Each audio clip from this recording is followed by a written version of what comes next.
Assalamu alaikum wa rahmatullahi ta'ala wa barakatuhu. Hanyoyin samun miji nagari. ‘Yar uwa, ki tsaya ki saurara domin zai amfane ki.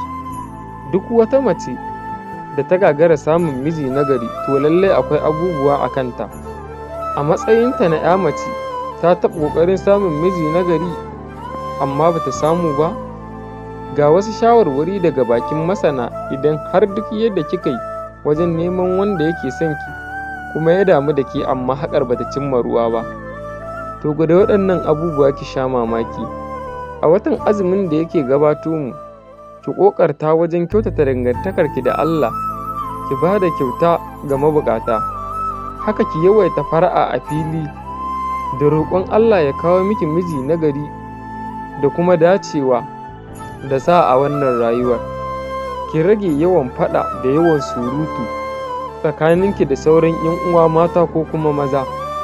Kada kuma azumi ya hana ki yin kwalliya da gyara jiki yadda ya kamata a ce mace tana yi.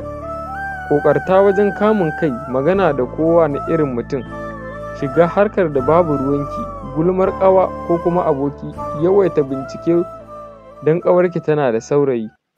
To fara duba kanki ki gani wai me kika yi wanda ya saba wa yadda sauran mutane ke gudanar da rayuwarsu ta halin yau da kullum. Yi ma kanki adalci wajen bayyanar ma kanki gaskiya komin ɗacinta.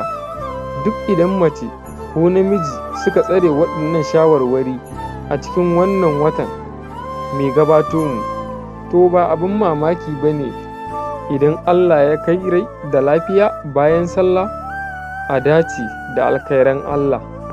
Sai a ƙoƙarta wajen amfani da watan azumi don neman dacewar Allah a kowane hali aka samu kai a cikin rayuwa.